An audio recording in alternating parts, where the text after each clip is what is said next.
Assalamualaikum warahmatullahi wabarakatuh. Innal hamdalillah nahmaduhu wa nasta'inuhu wa nastaghfiruh wa na'udzu billahi min shururi anfusina wa min sayyiati a'malina. Man yahdihillahu fala mudilla lahu wa man yudlil fala hadiyalah.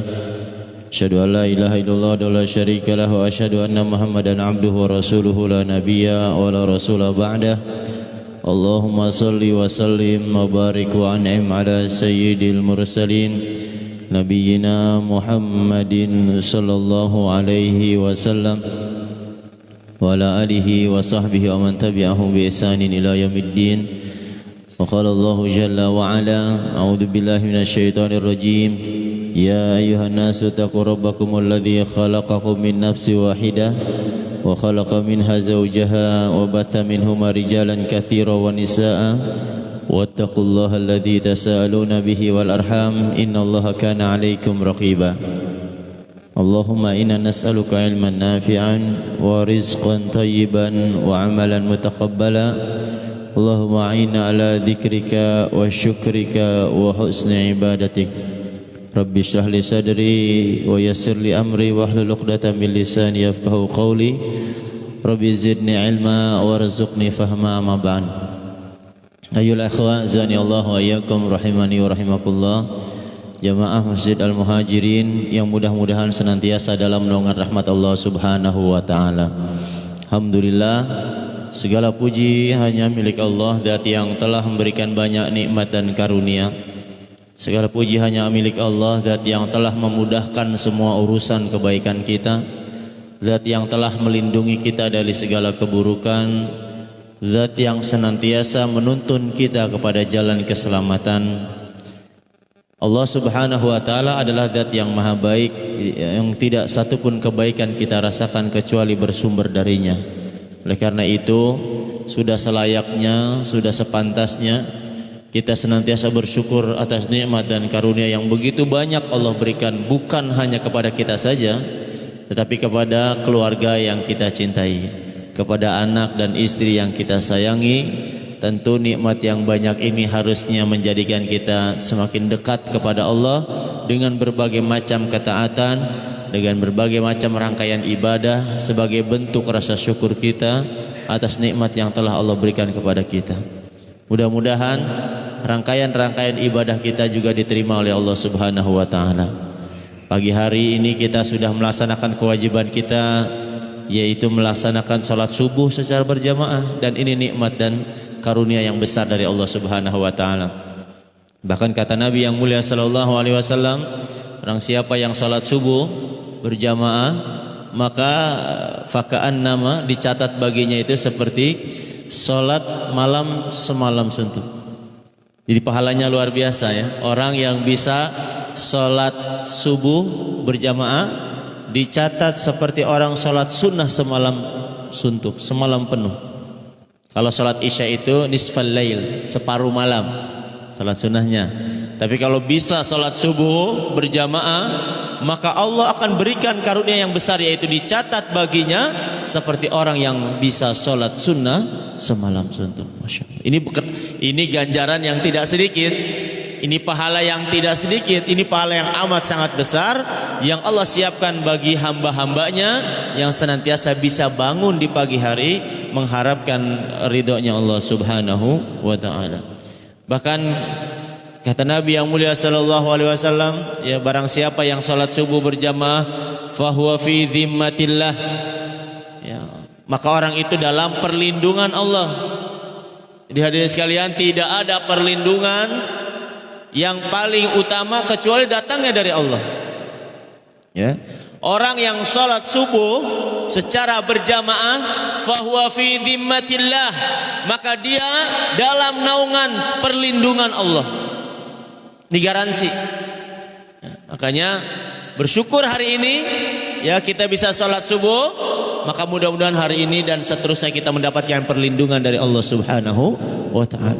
Karena tidak semua orang bisa salat subuh berjamaah. Karena tidak semua orang bangun di pagi hari. Sekalipun ada yang bangun di pagi hari, dia tidak sanggup melaksanakan salat subuh berjamaah. Berapa banyak orang bisa menghidupkan malam-malamnya dengan begadang, dengan ngobrol ngalor ngidul, dengan main ini dan itu, tetapi menjelang sholat subuh dia tidak punya kekuatan untuk melaksanakan sholat subuh secara berjamaah. Waliyadzubillah. Ya, sebagai seorang mukmin kita harus ya waspada terhadap sifat-sifat semacam ini, hal-hal yang dapat menjauhkan kita dari rahmat Allah, hal-hal yang dapat menjauhkan kita dari segala keridhaan Allah, maka jauhkan, hindari. Apalagi ini bulan yang terbaik, bulan Dzulqa'dah ya. Kita masih di rangkaian bulan haram. Jadi mudah-mudahan ya keberkahan ya keagungan bulan-bulan ini senantiasa tercurahkan kepada diri kita dan keluarga. Dan hadirin sekalian, sekedar memberikan semangat ya buat jamaah. Insya Allah nanti kalau sekarang kan di awal Juli ya, akhir-akhir Juli tanggal 22-an itu kita sudah masuk di bulan Dzulhijjah ya. Jadi bulan Dzulhijjah kurang lebih 3 pekan ke depan kita akan masuk di bulan yang amat sangat spesial. Sudahlah Muharram itu, bulan haram itu spesial, begitu nanti bulan Dzulhijjah ini luar biasa ya spesialnya. Jazakallah. Ya, jadi luar biasa spesialnya bulan Dzulhijjah nanti. Apa kata Nabi? Ma min ayyam al-amal salih ahabbu ilaihim. Tidak ada satupun hari di mana amal soleh yang paling Allah cintai. Ya, tidaklah ada satu amal soleh yang kita kerjakan pada hari itu kecuali amalan itu adalah amalan yang paling Allah cintai. Bayangkan dari sekalian. Sampai-sampai sahabat bertanya, walal jihadu fi sabilillah, ya Rasulullah, bagaimana dengan jihad di jalan Allah? Maka Nabi jawabannya apa? Walal jihadu fi sabilillah. Bahkan amal soleh yang kita lakukan di tanggal 1 sampai tanggal 10 di bulan Dzulhijjah itu lebih Allah cintai daripada jihad fi sabilillah. Luar biasa nih. Amal soleh yang dilakukan di tanggal 1 sampai tanggal 10 di bulan Dzulhijjah itu adalah amalan soleh yang paling Allah cintai, bahkan melebihi pahala jihad fisabilillah. Ya, kecuali kata Nabi seorang yang keluar dari rumahnya kemudian dia tidak kembali, artinya dia gugur syahid fisabilillah. Kalau fisabilillah dia bisa syahid tidak kembali dengan jiwa dan hartanya, maka dia mendapatkan keutamaan. Tapi jihad fisabilillahnya itu bisa dikalahkan dengan amal soleh yang dilakukan di tanggal 1 sampai tanggal 10. Pertanyaannya, amal soleh apa? Umum. Ya, semua amal soleh yang kita lakukan di tanggal 1 sampai tanggal 10 itu adalah amalan terbaik, amalan yang paling Allah cintai. Maka siapkan dari sekarang. Kita mau beramal apa nih? Mempersembahkan yang terbaik di hadapan Allah apa? Karena pada hari itu adalah amalan yang paling Allah cintai. Kita tahu jihad fisabilillah bukan juga perkara yang ringan. Sebagaimana Nabi pernah ditanya, ya Rasulullah, ayul amal ahabbu ilallah azza wa jalla, amalan apa yang paling dicintai Allah? Saat itu Nabi menjawab apa? Al jihadu fisabilillah. Nabi menjawab ketika ditanya sahabat, ya Rasulullah, amalan apa yang paling Allah cintai? Nabi menjawab, jihad fi sabilillah. Kalau jihad adalah amalan yang paling Allah cintai, kemudian ada amalan yang lebih Allah cintai daripada jihad, amalan apa ini?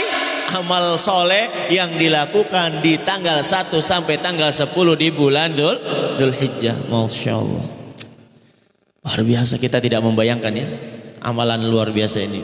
Jadi amalannya umum, silakan ya, mau sedekah, sholat berjamaah, kajian ya. Makanya hadirin sekalian, kalau bisa selanjutnya nih kajian ya bisa hadiri, karena itu adalah kajian yang paling Allah cintai. Sedekah yang kita lakukan di tanggal itu juga sedekah yang paling Allah cintai. Kemudian apalagi berbuat baik kepada keluarga itu juga amalan yang paling Allah cintai. Kemudian berbakti kepada orang tua, itulah amalan yang paling Allah cintai. Semua kebaikan yang kita lakukan di tanggal 1 sampai tanggal 10 itu adalah amalan terbaik, termasuk Idul Adha, terkenal dengan Idul Kurban ya. Yang masih punya keinginan untuk kurban, niatkan dalam hati, insyaallah ya Allah akan berikan jalan yang terbaik, Allah akan berikan kemudahan. Karena sedekah yang kita keluarkan, kurban yang kita keluarkan di tanggal itu adalah sedekah yang terbaik, ya, kurban yang terbaik, ya. Sehingga hadirin sekalian azani Allah wa iyyakum, di 10 hari juga nanti ada amalan puasa, ya, puasa Arafah itu puasa yang kata Nabi yukafirus sanatain, ya, as-sana alladzi qablah was-sana alladzi ba'dah, setahun yang lalu dan setahun yang akan datang. Ini pahalanya juga besar. Jadi amalan-amalan di tanggal 1 sampai tanggal 10 Zulhijjah ini luar biasa, ya. Mudah-mudahan kita diberikan umur panjang, sehat walafiat, sehingga kita bisa maksimal ibadah di tanggal-tanggal tersebut insya Allah. Makanya sebelum masuk tanggal 10 Zulhijjah 1/10 dari sekarang kita siapkan, ya, supaya kita terbiasa dengan amal-amal soleh, dan ini juga bulan yang terbaik untuk melakukan amal soleh. Hadirin sekalian, salawat dan salam semoga salat tercurahkan kehadiran baginda Rasulullah Muhammad sallallahu alaihi wasallam pada keluarganya, para sahabatnya, dan mudah-mudahan kita sebagai umatnya yang senantiasa istiqomah menjalankan sunnah-sunnah beliau hingga yaumil qiyamah kelak. Dan kita berdoa berharap pada Allah semoga kita termasuk umatnya yang mendapatkan syafaat dan masuk ke dalam surganya Allah Subhanahu wa taala. Amin ya rabbal alamin. Hadirin sekalian, alhamdulillah kajian dari kitab Riyadhus Shalihin ini sudah tuntas di bab yang pertama, ya, bab ikhlas wa ihdharun niyah fi jamil a'mal wal aqwal wal ahwal al barizah wal khafiyah. Menghadirkan niat di semua amalan. Hadirin sekalian, mengingatkan kembali diri saya dan kita semua bahwa ikhlas itu lubuddin wa amuduhul a'zam. Ikhlas itu intinya agama, ya, tiang yang paling kokoh. Maka oleh karena itu tidak boleh keikhlasan itu tidak hadir pada setiap amalan kita. Keikhlasan itu harus hadir di semua amalan-amalan kita. Karena ruhnya dari amalan adalah keikhlasan tadi. Tanpa adanya keikhlasan, amalan itu tidak ada nilainya sama sekali di hadapan Allah Subhanahu wa taala. Mudah-mudahan ya satu bab yang sudah kita pelajari itu, ya, menjadikan kita semangat beribadah, meluruskan semua niat kita, meluruskan semua amal soleh kita, agar apa tadi? Jangan sampai kita beramal soleh tetapi tidak mendapatkan kebaikan dari Allah Subhanahu wa taala. Hadirin sekalian, setelah bab ikhlas, kita akan masuk di bab selanjutnya, yaitu bab at-taubah. Bab yang kedua ini adalah berkaitan dengan taubat. Taubat mungkin kita sudah bahkan sering mendengar, ya, kalimat-kalimat apa? Taubat. Tetapi jangan sampai kita juga salah atau tidak mengenal apa itu taubat. Qala al-ulama, ya, at-taubah wajibatun min kulli dzanbin. Kata para ulama, taubat itu hukumnya wajib min kulli dzanbin, dari setiap perbuatan dosa. Fa in kanatil ma'siyah bainal 'abdi wa bainallah wa bainallahi ta'ala la tata'allaqu bihaqqi adamiyyin falaha thalathatu. Taubat itu jika kemaksiatan yang dilakukan itu bainal abdi wa bainallah, antara dia dengan Allah saja, la tata'allaqu bihaqqi adamin, tidak tergantung, tidak berhubungan dengan hak anak Adam, falaha thalathatun, maka syarat taubatnya thalathatu syurutin, syarat taubatnya ada 3. Jadi kalau ada satu kemaksiatan, yang kemaksiatan yang kita lakukan ini tidak berkaitan dengan hak Adam, tidak berkaitan dengan manusia, langsung kepada Allah, maka syarat taubatnya ada 3. Taubat hukumnya wajib min kulli dzanbin, dari setiap dosa. Maka setiap kita tidak ada yang terlepas dari dosa, tidak ada.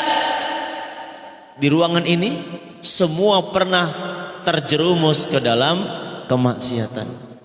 Maka kalau setiap orang punya dosa, hukumnya taubat menjadi apa? Wajib. Cuma kadang-kadang kita kalau ngobrol gitu ya, taubat lo gitu ya, disuruh taubat gitu ya, kalimatnya apa? Taubat, emang dosa gua apa gitu ya. Jadi seolah-olah dia tidak punya dosa, padahal tidak ada satupun kita tidak punya dosa, pasti punya dosa. Ya, sebagaimana kata Nabi yang mulia sallallahu alaihi wasallam, kullu bani Adam khata'un wa khairul khata'in at-tawwabun. Semua anak Adam itu punya dosa dan sebaik-baik orang yang punya dosa adalah orang yang bertaubat. Jadi adik sekalian, nah tinggal kita lihat nih dosanya yang mana.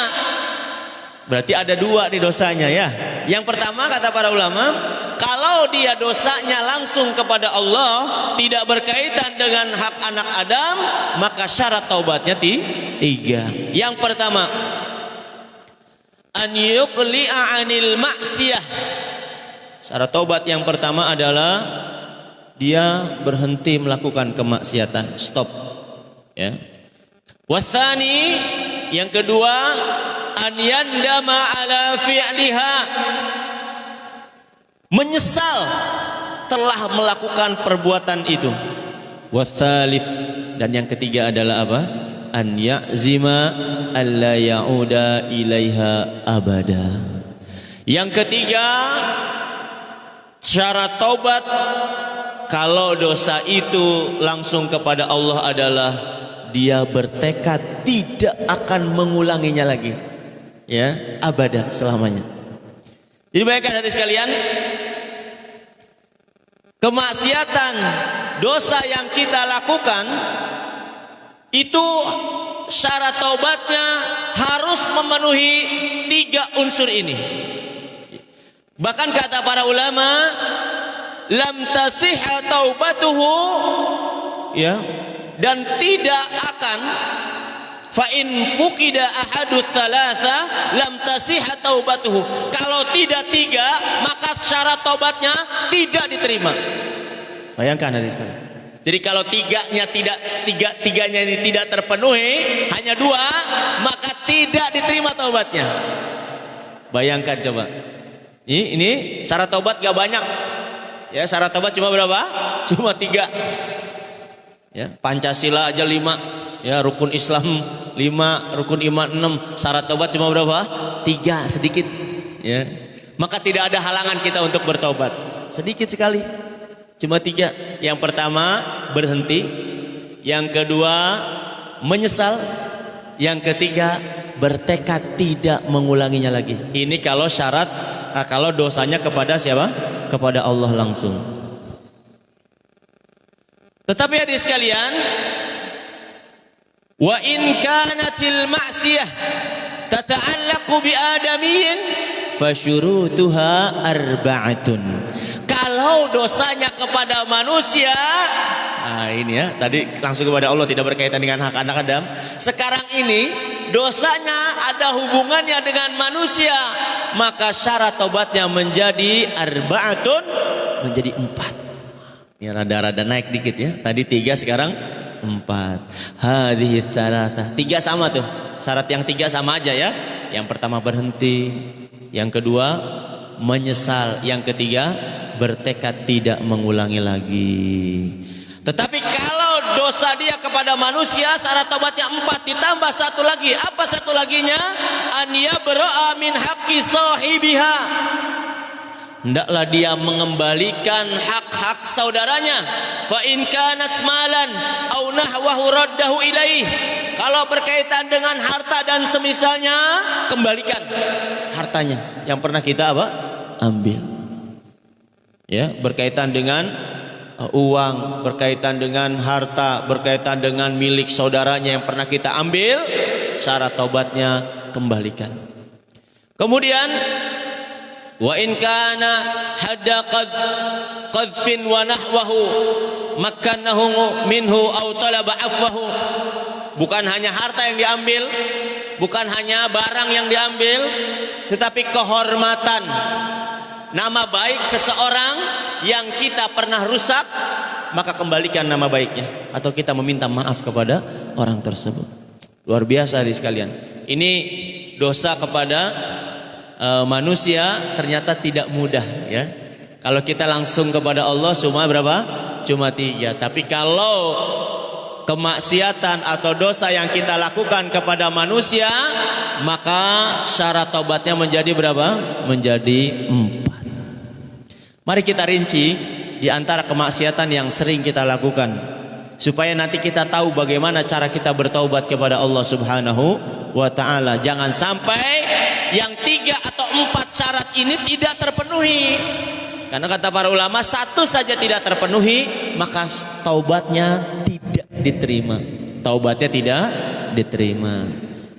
Dosa kita kepada Allah Subhanahu wa ta'ala tentu tidak sedikit, amat sangat banyak. Di antaranya apa dosa yang paling sering kita lakukan, ya? Tidak ada hubungannya dengan manusia. Misalnya apa? Meninggalkan perintah, ya, meninggalkan perintah Allah Subhanahu wa ta'ala. Satu hari misalnya kita pernah, karena kejahilan kita, karena kebodohan kita di masa lalu, masa-masa muda kita sering lalai terhadap satu amalan yang wajib, yaitu sholat misalnya. Di sholat itu perkara yang luar biasa, yang banyak sekali orang lalaikan di dalamnya. Ketika orang mencuri, mungkin dia akan merasa, iya ya, saya habis mencuri. Ketika orang habis minum khamr, dia mungkin akan merasa, iya saya habis mabuk. Ketika orang habis berzina, dia akan merasa, iya saya habis berzina, merasa bersalah. Tapi tidak sedikit, ya, banyak orang yang meninggalkan sholat tapi tidak merasa berdosa. Nah, ini luar biasa. Padahal, ya, dosa sholat, meninggalkan sholat itu luar biasa. Ya, bahkan amalan yang pertama kali dicek pada hari kiamat adalah sholat. Kalau sholatnya bagus, kalau sholatnya sempurna, kalau sholatnya mulus, maka beruntunglah dia, kata Nabi yang mulia sallallahu alaihi wasallam. Tapi kalau ternyata sholatnya jelek, berantakan, maka merugilah orang itu. Ini kata Nabi begitu. Nah, pertanyaannya adalah, kalau amalan sholat kita rusak, amalan kita sholat itu tadi, ya, sering kita tinggalkan, bagaimana syarat taubatnya? Dulu waktu SMA, waktu kuliah misalnya, waktu muda sebelum nikah, sering meninggalkan sholat. Bagaimana syarat taubatnya? Apakah kita harus bertobat? Jawabannya iya, wajib. Karena meninggalkan sholat hukumnya apa? Dosa. Tapi karena ini dosanya kepada Allah Subhanahu wa ta'ala, maka syarat taubatnya berapa? 3. Yang pertama apa? An yuqli'a anil maksiyah, berhenti. Artinya apa? Saya sering ninggalin sholat, syarat taubatnya ya berhenti, jangan ninggalin sholat lagi, gitu ya. Kemudian yang kedua apa? An yandama ala fi'liha, menyesal, ya Allah, saya dulu pernah ninggalin sholat, menyesal ya Allah. Dulu ya namanya ngaji jarang, ilmu agama jauh, lingkungan buruk, ya Allah, saya ninggalin sholat ya Allah. Nah, gitu kalimatnya. Kemudian yang ketiga nih, an ya'zima alla ya'uda ilaihi abada, bertekad tidak mengulangi lagi. Ya Allah, saya bertekad dalam diri saya tidak mengulanginya lagi. Nah, itu kalau itu terpenuhi syarat taubatnya, maka sebanyak apapun dosa kita di masa lalu dengan Allah, insya Allah beres. Beres, Pak. Luar biasa kan? Jadi betapa mudahnya kita bertaubat itu, sehingga tidak ada halangan kita bertaubat. Berapa banyak di antara kita suruh taubat berat, apa yang menjadi penghalang? Enggak ada. Cuma 3 syaratnya, ya. Nggak usah ngisi formulir segala, nggak usah, ya. Nggak ada syarat administrasi juga nggak ada. Ini kan bisa dilakukan kapan saja, di mana saja. Kita stop aja dulu. Ya Allah, saya berhenti meninggalkan sholat, saya harus sholat, selesai. Ya Allah, saya menyesal. Ya Allah, saya bertekad tidak mengulanginya lagi. 3 syarat terpenuhi, diterima taubatnya, dipenuhi. Sebanyak apapun dosa kemaksiatan kita, sebanyak apapun sholat yang pernah dulu kita tinggalkan. Ingat ya, di masa lalu tidak ada satupun di antara kita yang tidak terjerumus ke dalam kemaksiatan. Bahkan kadang-kadang kita terjerumus, kemudian kita bangkit lagi, terjerumus lagi. Berapa kali kemaksiatan yang sama kita lakukan, tetapi bukan menghambat kita untuk bertobat. Betapa mudahnya Allah Subhanahu wa ta'ala memberikan kesempatan kita untuk bertobat. Mudah sekali. Dan hadis sekalian, ingat, ini salah satu bentuk talbis iblis, tipu daya iblis. Dibisikin nama iblis, udah lu jangan tobat, percuma lu tobat, ntar kayak gitu lagi. Nah gitu kan kalimatnya. Sering nggak dibisikin kayak gitu ya. Jadi kalau ada kalimat begini, udah jangan taubat, percuma lu taubat juga, ntar kayak gitu lagi, gitu ya. Atau yang sering dikenal dengan istilah apa? Taubat, wah sambel. Gitu. Ini taubat sambel nih gimana sih sebetulnya? Ya, jadi taubat sambel itu gimana sih sebetulnya? Apakah memang kita jangan taubat dulu sampai kita benar-benar siap? Kan itu yang menjadi masalah. Berapa banyak di antara kita seolah-olah taubat itu sesuatu yang kalau kita sudah bertobat kita menjadi manusia suci. Enggak ada. Tidak ada. Orang yang taubat saat itu dia diampuni oleh Allah, kemudian dia terjerumus ke dalam dosa dan kemaksiatan lagi, dia bertobat lagi, diterima oleh Allah. Yang mengatakan gak usah tobat sekarang percuma lo, apalagi masih muda. Ini kalimatnya.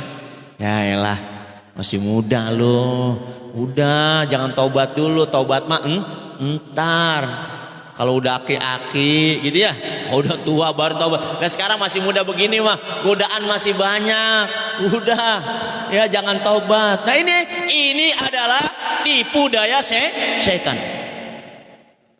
Pokoknya taubat mah taubat sekarang, karena siapa yang bisa menjamin umur kita sampai tua? Makanya hadirin sekalian, orang yang menunda taubat, dua kemungkinannya menunda taubat. Yang pertama, dia mati belum taubat, menunda taubat. Misalnya ada Nuri ya, usia berapa Pak? Ada 25-an sekarang. Lebih ya. Oh pengadilan Pak Haji berapa? Pak Haji langsung nggak mau kalah. Misalnya ya tadi ya, pada Nuri masih muda lah, sekitar 30-an misalnya, mau taubat gitu ya. Ketika mau taubat, ya elah lu ngapain taubat masih muda begini, ntar aja umur 50 kayak Pak Haji Ngadiran. Ada 50 Pak Haji? Oh lewat. Tapi kayaknya masih 49-an ya, Masya Allah. Jadi hadirin sekalian, bayangkan ketika pada Nuri mau taubat, ntar aja kalau udah kayak Pak Haji Ngadiran taubatnya, lu sekarang mah masih seger begini, udah kita poya-poya dulu. Apa yang terjadi? Dia menunda taubatnya. Kemungkinan yang pertama adalah dia mati belum taubat. Artinya apa? Dia beranggapan umur manusia itu sampai 60-70. Ada hadisnya loh. Memang ada hadis ya, kata Nabi apa? Umur umatku itu baina sitin wa sab'in, antara 60 sampai 70. Oh, berarti umur umatku sampai segitu. Berarti saya masih ada waktunya sampai nanti. Jangan taubat dulu aja, nanti aja taubatnya. Maka kemungkinan pertama kalau dia menunda taubat adalah mati belum taubat. Artinya apa? Belum nyampe 60 nyawanya sudah selesai. Hidupnya sudah selesai. Berarti dia mati belum taubat. Masya Allah. Hadirin sekalian. Oh iya billah.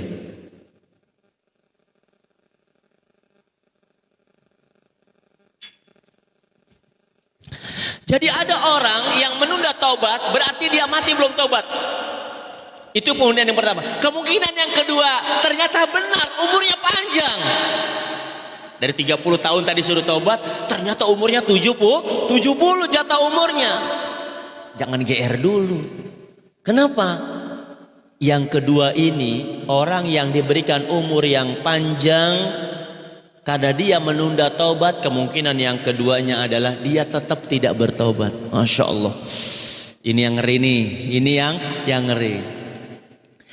Hadirin sekalian, kalau sudah menunda taubat, diberikan umur panjang, ternyata sampai akhir hayatnya dia juga tidak bertobat. Kenapa? Karena dosa yang kita lakukan menutupi pintu hidayah, menutupi hati kita.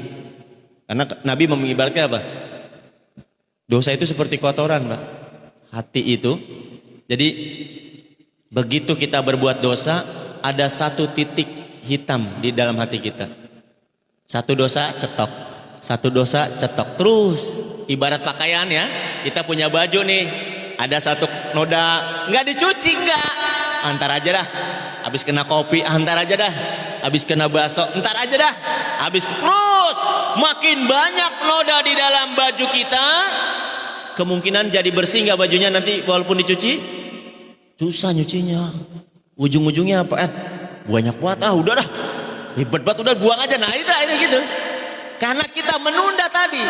Setiap dosa dan kemaksiatan yang menempel di dalam hati kita, kita biarkan, maka semakin sulit dibersihkan.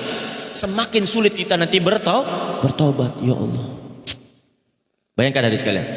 Kalau seandainya kita menunda tobat, coba gak ada yang enak dua kemungkinan ini. Kita mati belum tobat, ataupun umur panjang tetap tidak bertobat. Enggak ada. Ustaz, terus gimana nih kita nih? Terus gimana harusnya kita nih? Ya pokoknya tobat tidak boleh ditunda-tunda, tidak boleh. Kalau kita sholat, nungguin waktu masuk, ya nungguin waktu sholat. Jangan kebangetan rajin orang bulan ajan kita udah sholat duluan kan, gitu nggak boleh. Puasa juga nunggu waktunya, ya. Amalan apa lain nunggu waktu. Tapi kalau tobat tidak ada waktunya. Kapan saja, di mana saja bisa dilakukan taubat. Tapi saya takut balik lagi. Nah ini kan pertanyaan tadi, sama kan pertanyaannya. Ntar saya udah taubat nih, terus saya baik lagi Ustaz. Itu namanya taubat sambal dong kalau gitu kan itu ya. Hadirin sekalian, ingat lagi-lagi, syarat taubat kepada Allah berapa? 3. Cuma 3. Yang penting 3 ini terpenuhi, diampuni dosanya. Misalnya tadi, dosa meninggalkan sholat. Kita kan ketika di zaman lalu kita meninggalkan sholat, kita taubat. Ya Allah, saya berhenti ninggalin sholat. Saya menyesal ninggalin sholat. Ya Allah, saya bertekad tidak akan mengulangi lagi perbuatan ini. Maka diterima taubatnya, diampuni dosanya. Kemudian namanya tadi Pak pergaulan. Ya namanya kita pergaulan kan ya. Kita udah tobat, udah benar sholatnya dijaga. Kemudian kita bertemu dengan komunitas, kita ketemu dengan orang yang di dalam komunitas atau orang tersebut biasa Pak, saling apa? Mempengaruhi. Makanya Nabi sampai mengatakan apa? Almar'u 'ala dini khalilih falyandur ila man yukhalil. Ya, seorang itu tergantung agama temennya. Dengan siapa dia bergaul, lihat temennya.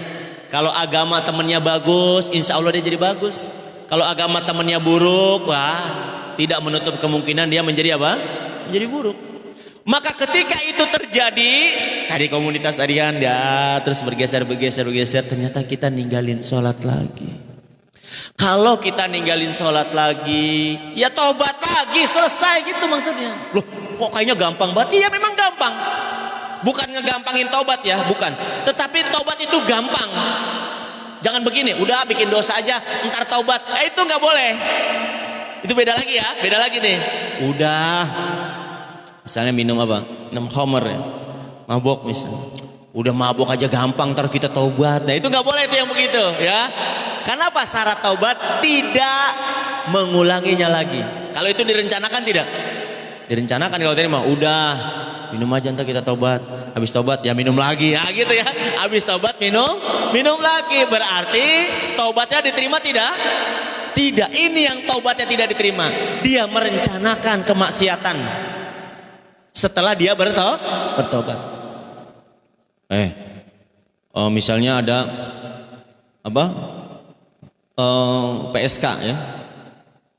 Misalnya PSK kan kalau udah Ramadan nih, biasanya tempat hiburan malam ditutup. Kalau mereka bertobat diterima nggak? Yang penting 3 ini terpenuhi. Yang pertama apa? Berhenti. Ayo, panti pijat plus misalnya ya, layanan-layanan begini tutup. Yang pertama berhenti. Syarat tobat 1 terpenuhi Pak, berhenti. Yang kedua apa? Nyesel. Nyesel nggak? Harusnya nyesel ya. Ya Pak, kami menyesal melakukan kemaksiatan ini Pak. Yang ketiga apa? Kami berjanji Pak tidak akan mengulanginya lagi. Kami bertekad tidak akan apa? Mengulanginya lagi. Tapi kalau dia punya niat lain, nah ini kan kadang-kadang tadi ya, ketika ditutup bulan Ramadan, setelah Ramadan niat buka lagi nggak? Udah sekarang Ramadan nih, tolong dong hormati Ramadan. Nanti setelah Ramadan buka lagi, ya gitu ya. Ini diterima nggak taubatnya? Enggak, karena dia merencanakan kembali kemaksiatan. Pokoknya dosa apapun yang besar yang kita lakukan, termasuk dosa apa? Yang paling besar dosa apa? Dosa syirik. Ini dosa syirik, dosa yang paling besar di antara dosa besar. Ustaz, emang dosa syirik diampuni? Iya, dosa syirik itu diampuni. Syaratnya apa? Bertobat sebelum mati. Katanya dosa syirik tidak diampuni. Iya, kalau mati membawa dosa syirik, maka tidak akan diampuni oleh Allah Subhanahu wa ta'ala. Ini yang berat. Ini harus pahami dulu masyarakat nih. Jadi dosa syirik itu tidak diampuni kalau ke bawah sampai mati. Tapi kalau sebelum mati bertobat, dosa syirik insya Allah diampuni. Misalnya dulu masih muda ya, pernah ya, namanya masih muda, pernah ke dukun gitu ya, seneng sama seseorang, pakai jimat-jimat, pakai mantra-mantra gitu ya, datang ke sebuah pohon bilang, "Mbah, begini Mbah." Nah gitu, itu dosa kita di masa lalu. Dosa kita di masa lalu, kemudian kita bertobat, meminta ampun kepada Allah. Dosa syirik, dosa yang paling besar. Kalau kita minta, yang pertama berhenti dari perbuatan syirik, yang kedua menyesal, yang ketiga bertekad tidak mengulanginya lagi, maka insya Allah diampuni semua dosa dan kesalahannya. Padahal itu dosa apa? Syirik, dosa yang paling besar. Apalagi dosa yang lain, yang paling gede aja diampuni kan gitu. Ini harus kita pahami hadis sekalian. Jadi memahami dosa itu, kalau ini langsung kepada Allah, maka amat sangat mudah meminta ampun. Apa yang menghalangi kita? Ya. Kalaupun nanti kita terjerumus ke dalam kemaksiatan lagi, yang penting tidak direncanakan, maka tobat lagi. Tobat. Syarat tobatnya apa? Ya ini 3 lagi. Berhenti, menyesal, bertekad. Terus.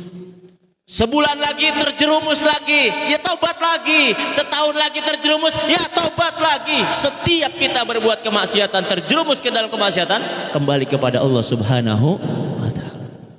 Ya Allah enggak, ya Allah enggak. Dulu ya, banyak kan, misalnya apa, nyawer gitu di atas panggung itu kan luar biasa kemaksiatan. Itu sudah kemaksiatan kepada itu kezoliman juga kepada keluarga. Uang yang harusnya buat keluarga malah diberikan untuk foya-foya misalnya. Ya kita udah tobat kan, misalnya, Ustaz, saya udah tobat bener nih, udah tobat nih ya dari dosa itu. Syaratnya gimana? Udah berhenti, udah gak pernah nyawer lagi. Yang kedua, ya saya nyesel. Aduh nyesel, saya ngasih biduan buat orang, ngapain, mendingan buat keluarga di rumah kan gitu ya. Yang ketiga, saya janji Ustaz, saya memang gak akan ngulangi lagi. Selesai. Bertekad dalam dirinya untuk tidak mengulanginya lagi. Ya namanya manusia hadiri walimah undangan di mana-mana, kondangan lagi gitu. Begitu kondangan ya ada yang nanggap panggung gitu. Begitu duduk nih persis di depan panggung, ngelihat biduan nyanyi, "Ayo Bang, Kang Umar naik," gitu kan ya. Padahal Kang Umar udah tobat nih, udah bertobat di masjid lagi tinggalnya, udah enggak. Tiba-tiba begitu kondangan makan depan panggung, gelora mudanya muncul lagi gitu. Waduh, iya ya dulu naik ke atas gue nih. Mulai kan goyang nih, mulai goyang. Begitu goyang akhirnya naik ke atas. Apa yang terjadi? Dia terjerumus ke dalam maksiat. Apa yang harus kita lakukan? Ya tobat lagi. Syarat tobatnya apa? 3, berhenti, jangan gitu lagi. Yang kedua, nyesel saya tadi, hilap saya. Gitu. Yang ketiga apa? Yang ketiga, bertekad tidak mengulangi. Selesai. Gampang kan? Gampang. Cuma masalahnya banyak orang yang tidak mau tobat. Karena mereka menganggap tobat itu berat. Padahal tobat itu ringan, pahalanya yang berat, ganjarannya yang berat. Allah ampuni dosanya. Coba kurang apa ini? Kebaikan Allah kepada kita. Nggak ada yang bertele-tele hadirin sekalian. Syarat taubat tuh nggak ada yang bertele-tele, cuma ini doang. Ya, kita ngurusin proyek aja, minta surat keterangan desa, minta surat keterangan lingkungan, minta surat keterangan dari kecamatan, catatan kepolisian, catatan kesehatan dari dokter, semua bisa kita penuhi itu. Padahal ribetnya luar biasa untuk mendapatkan satu proyek, misalnya untuk mendapatkan satu pekerjaan. Padahal pekerjaan yang kita lakukan urusannya dunia. Ketika dunia berakhir selesai pekerjaannya, ketika kita berakhir selesai juga pekerjaannya. Coba bayangkan, untuk hal yang semacam ini kita rela berribet-ribet, kita rela memenuhi prosedur yang panjang untuk mendapatkan itu. Lah lantas bagaimana untuk mendapatkan ampunan Allah? Begitu mudahnya tidak kita tempuh. Kan betapa gampang ya, betapa mudahnya kita mendapatkan ampunan dari Allah Subhanahu wa ta'ala. Silahkan Pak, introspeksi. Ada nggak dosa yang kita lakukan? Itu taubat. Syarat taubatnya apa? Berhenti. Ya, saya nggak akan lakukan ini lagi. Yang kedua apa? Saya nyesal ya Allah. Yang ketiga, ya Allah saya tidak bertekad tidak akan mengulangi lagi. Udah. Saat itu hadir dari ketulusan hati kita, hadir dari ketulusan hati. Bukan nggak boleh direncanakan yang tadi ya. Itu kalau dosanya kepada Allah. Nah sekarang kalau dosanya kepada manusia bagaimana? Nah ini. Kalau dosanya kepada manusia, kata para ulama syarat taubatnya 4. 3 yang tadi ditambah yang keempat adalah an yabro'a min haqqi sahibiha, mengembalikan hak yang pernah diambil dari saudaranya.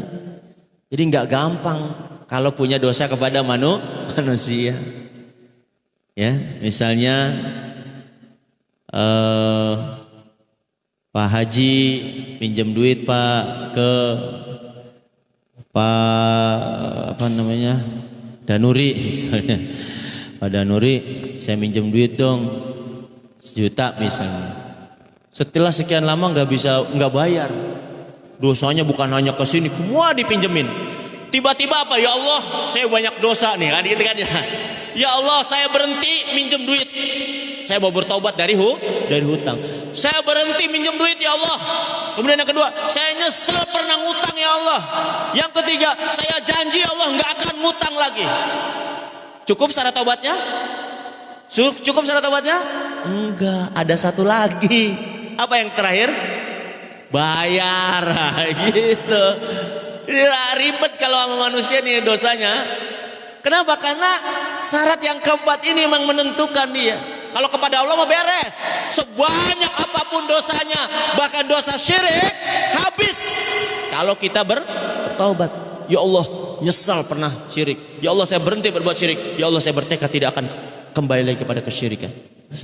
Tapi kalau tadi dosa utang, ya Allah walaupun kita tahajud siang malam, walaupun gak ada tahajud siang-siang ya, pokoknya tahajud, duha, sholat taubat, wah banyak gitu. Tapi syarat yang keempatnya tidak dipenuhi. Bayangkan, tidak dikembalikan, tidak dibayar, diterima taubatnya? Lah, tidak diterima. Makanya hati-hati nih kalau kita punya dosa kepada manusia. Apa yang pernah kita ambil, apa yang pernah kita pinjam kembalikan, bahkan dosa hutang itu hadis sekalian, dia tidak akan diampuni dosanya sekalipun dia mati di jalan Allah. Ya kan?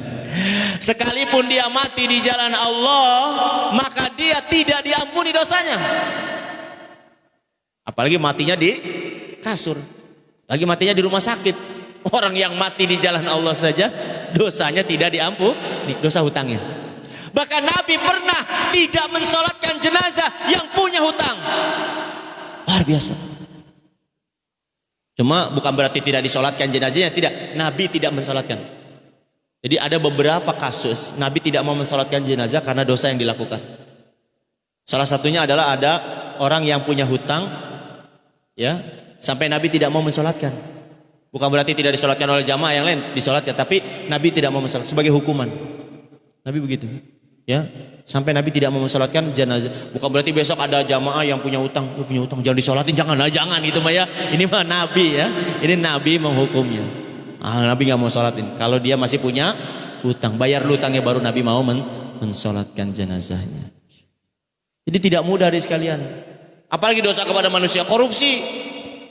Berapa banyak di antara kita cemburu sama yang korupsi, coba. Luar biasa dari sekalian. Dua enak banget itu yang di TV ya, pejabat korupsi 10 miliar, dendanya 1 miliar, penjaranya cuma 3 tahun. Masih ada tuh lebihnya, gitu kan ya. Masya Allah. Kita iri sama yang kayak begitu coba. Ya, enak banget yang korupsi. Bayangin dari sekalian kalimatnya, enak banget yang korupsi. Nggak enak korupsi itu. Kenapa? Karena dosanya syarat tobatnya 4. Koruptor itu nggak cukup. Ya Allah, saya berhenti korupsi. Ya Allah, saya nyesel pernah korupsi. Ya Allah, saya bertekad untuk tidak korupsi lagi. Selesai tobatnya? Tidak. Satu lagi apa? Kembaliin bang duitnya. Enak aja lu tobat duitnya masih diginiin. Nggak bisa lah. Kayak di sekalian, Masya Allah. Korupsi itu jangan ada yang iri sama koruptor, jangan. Enak banget ya koruptor ya. Ya Allah, sekian miliar, denda sekian juta doang. Habis di penjara dia pulang lagi, masih ada lebihnya. Wah gitu kan. Udah gitu penjaranya enak lagi, ada AC-nya. Masya Allah. Ini otak kita udah konslet ini begini nih ya. Masa kita iri dengan yang begitu? Iri itu dengan orang yang rajin ibadah. Kan kata Nabi apa? La hasada illa fitnatain. Gak boleh hasad kecuali pada dua orang. Yang pertama dia punya ilmu, kemudian dia amalkan ilmunya. Yang kedua dia punya harta, dengan hartanya dia beramal. Itu dua orang itu doang. Kalau di Muhajirin ada yang rajin ibadah, kita iri sama yang begitu. Kalau di Muhajirin ada yang rajin sedekah, kita iri sama yang begitu. Itu boleh. Jangan iri sama siapa? Koruptor. Aduh, ngapain iri sama mereka? Ya, taubatnya ribet. Harus mengembalikan. Ini kadang-kadang salah nih. Apa? Orang misalnya dia punya harta 500 juta, korupsi 500 juta nih. Dia nyumbang masjid. Dia nyumbang masjid berapa? Misalnya 50 juta atau 100 juta lah. Masya Allah Pak, terima kasih Bapak telah menyumbang masjid 100 juta. Padahal dia korupsinya 500 juta. Masih ada lebihnya enggak? Masih ada. Terus dia berpikir gini, Pak, ini saya nyumbang masjid 100 juta mudah-mudahan untuk membersihkan harta saya. Coba bayangin. Bayangkan. Jadi ada anggapan kalau dia bersedekah itu membersihkan harta. Harta yang mana? Itu kan pertanyaannya. Harta yang halal. Ya, harta membersihkan harta yang halal. Bagaimana pertanyaannya? Bagaimana cara membersihkan harta yang haram? Ya keluarin semuanya. Ya. Jadi cara membersihkan harta haram itu gimana? Keluarin semuanya. Bapak korupsi berapa? 500 juta. Buang semuanya. Jangan dikekepin. 5 juta aja sisain ya. Jangan, nggak boleh. Itu yang 5 juta itu dosa yang tidak termaafkan. Pokoknya kita pernah ngambil 100 juta, balikin 100 juta. Ya, luar biasa kan? Gak enak jadi koruptor kan? Gak enak. Yang kedua, kalaupun dia nyumbang, gak dapat pahala. Gak dapat. Coba bayangin. Aduh, ribet kan jadi koruptor kan? Sudah dia harus keluarin semuanya. Sedekahnya juga gak dapat pahala. Ustaz, emang Ustaz bisa nentuin pahala seseorang? Bukan saya, kata Nabi begitu kan? Inna Allah Ta'ala thayyib la yakbalu illa thayyib. Allah itu maha baik, tidak akan menerima amalan kecuali dari yang baik. Wahai para koruptor, ya, ini live ya, ditonton oleh ya orang benar, orang nggak benar juga bisa menyaksikan ini. Saya sampaikan duit haram nih, mau diapain juga tetap haram. Kita habis nipu orang 100 juta, kita sedekah 5 juta, jangan dianggap bersih harta kita. Bersih dari mana? Kalau mau bersih buang semua. Terus yang kedua nggak dapat pahala. Santunan anak yatim, 1000 anak yatim, duitnya duit korupsi, ya nggak dapat pahala. Anak yatim berdosa nggak? Nggak, ya dikasih. Yang berdosa mah itu yang ngasih tuh. Itu jadi nggak mudah di sekalian. Makanya jangan tertipu dengan urusan dunia, jangan. Nasihat ini buat saya jangan. Ya, kadang-kadang kita rasanya dia baru ngejabat langsung kaya dia, wah gitu. Jangan ketipu. Yang begitu-gitu mah udah biarin aja ya. Kalaupun dia beramal soleh dengan hartanya nggak diterima. Ya Allah, sekarang pernah ya satu hari Nabi melihat ada orang yutilus safar dalam perjalanan, orangnya kusut dalam perjalanan. Kemudian dia mengangkat tangannya, ya Rabbi, ya Rabbi, dia berdoa kepada Allah. Kata Nabi apa? Bagaimana doanya akan dikabulkan? Malbasuhu haram wa mat'amuhu haram wa ghudiya fil haram. Bajunya haram, makanannya haram, dia hidup dari yang haram. Gimana mau diterima doanya? Bayangin dari sekalian. Enggak sedekah aja, berdoa aja. Dia kalau ada yang haram dalam tubuhnya enggak diterima doanya. Serem bener kan? Iya, coba kita cek nih. Ini sejadah yang kita pakai nih, jangan-jangan ada yang haram. Pastikan masker yang kita pakai ini masker halal atau haram nih ya. Jangan sampai gini ada sekalian. Ini baju udah halal nih, peci udah halal, masker nyolong. Ya segini doang nih. Aduh ngeselin bener kan. Ada masker yang haram. Ya, yang kita ya namanya orang kan lewat jemuran mau ke masjid lupa nih kan itu. Aduh, gak bawa masker nih. Ambillah. Nah itu tuh kadang-kadang kita ambil aja punya orang. Masya Allah, masker kecil begini menjadi penghalang diterimanya apa? Ibadah. Waliyadzubillah. Itu ya, hadirin sekalian ya. Jadi pastikan kalau bertaubat dari yang haram itu, kalau kita ngambil hak orang lain itu tadi kembalikan. Punya utang sama hadirin sekalian. Punya utang gak cukup, menangis di hadapan Allah minta. Enggak, kalau orang yang gak ridho dituntut kita di hari kiamat. Ya, tidak mudah. Makanya kita minta ridhonya. Kalau punya utang nih, datengin yang punya utang. Ya, Mas, mohon maaf ya Mas, saya belum bisa bayar utang. Oh ya, nggak apa-apa. Ya, nanti kalau ada saya bayar. Itu nggak apa-apa. Itu usaha kita untuk apa? Minta pemaafan.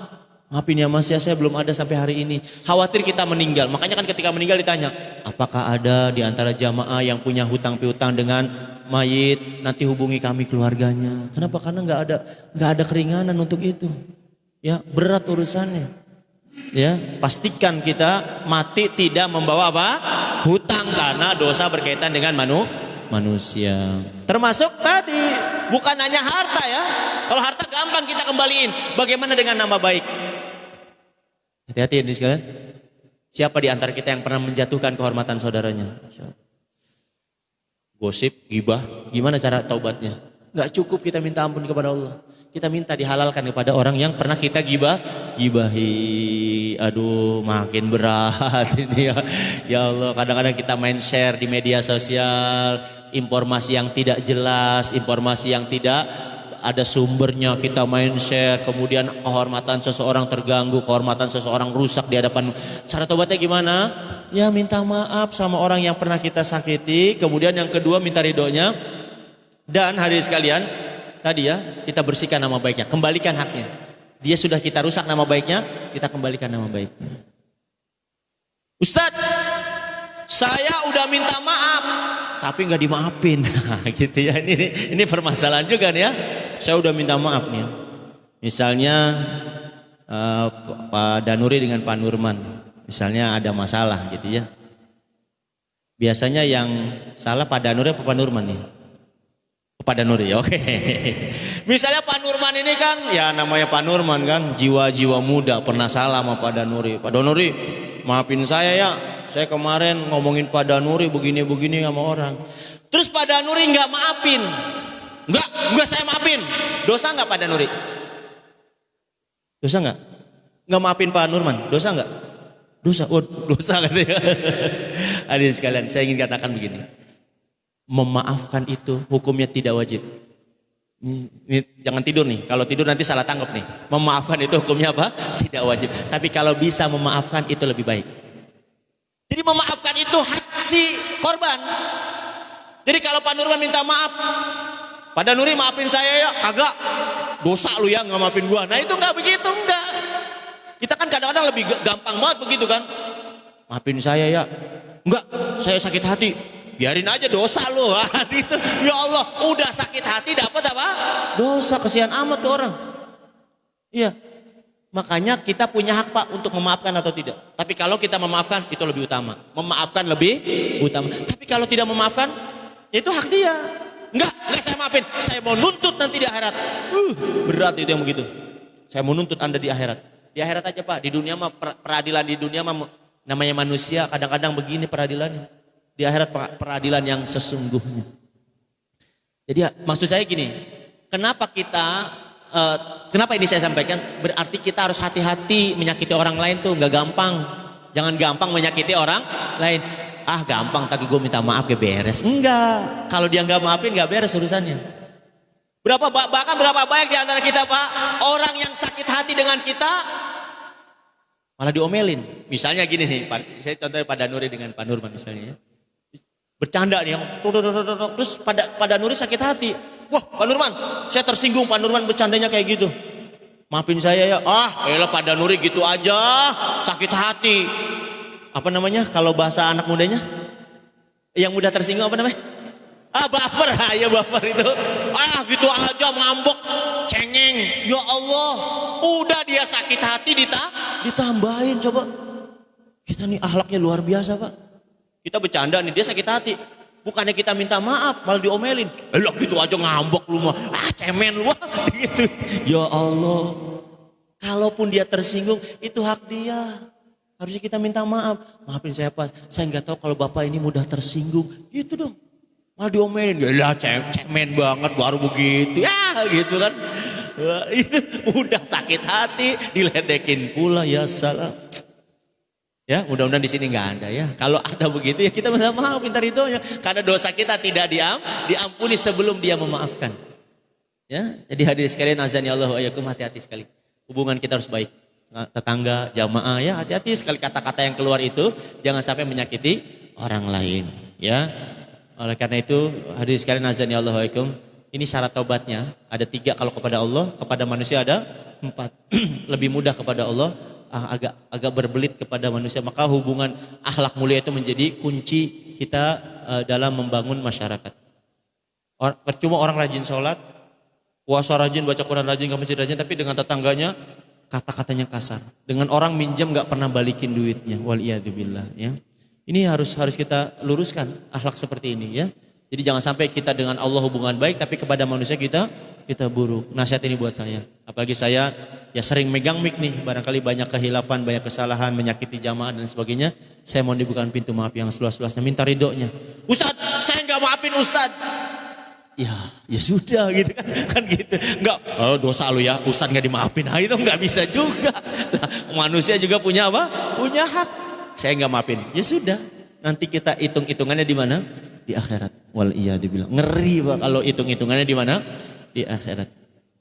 Ya, berkaitan atadruna mal muflis tadi ya, nanti insyaallah satu saat kita bahas orang-orang yang bangkrut pada hari kiamat itu siapa? Yang dia ibadah di dunia tapi dia menzolimi saudaranya yang lain. Nah, ini juga sesuatu yang harus kita perhatikan ya. Jadi jangan sampai dosa kita kepada manusia menghalangi kita masuk ke dalam surganya Allah Subhanahu wa taala. Mari kita terus bertaubat, meminta ampun kepada Allah atas semua dosa dan kesalahan kita. Hadirin sekalian, sepertinya sudah terang dan Kang Umar sudah siap dengan jamuan paginya. Sekali lagi terima kasih, kita doakan ya orang-orang yang berbuat baik dengan hartanya untuk masjid ini. Mudah-mudahan Allah berikan keberkahan dalam rumah tangganya, dimudahkan semua urusan kebaikannya, dilancarkan usahanya, diberkahi apa yang Allah berikan kepadanya, dan Allah ganti dengan keberkahan hidupnya dunia dan akhirat. DKM beserta jajarannya yang mau ngurusin masjid, yang mau memakmurkan masjid senantiasa diberikan kesabaran, diberikan kekuatan, dan senantiasa Allah mudahkan semua urusan kebaikannya. Dan semoga lingkungan kita RW 09 menjadi RW yang diberkahi oleh Allah. Rumah tangga kita menjadi rumah tangga yang sakinah mawaddah warahmah. Anak-anak keturunan kita menjadi anak yang soleh dan soleha. Anak-anak yang senantiasa mendoakan orang tuanya. Anak-anak yang bisa menjadi jalan bagi orang tuanya menuju surganya Allah Subhanahu wa taala. Dan semoga Allah kumpulkan kita dan keluarga kita di dalam surganya kelak Jannatun Naim. Amin ya rabbal alamin. Barangkali ini yang bisa sampaikan, sekali lagi mohon maaf jika ada kata-kata yang kurang berkenan. Kita akhiri dengan doa kifaratul majlis. Subhanakallahumma bihamdika asyhadu an la ilaha illa anta astaghfiruka wa atubu ilaik. Wal afu minkum. Wassalamualaikum warahmatullahi wabarakatuh.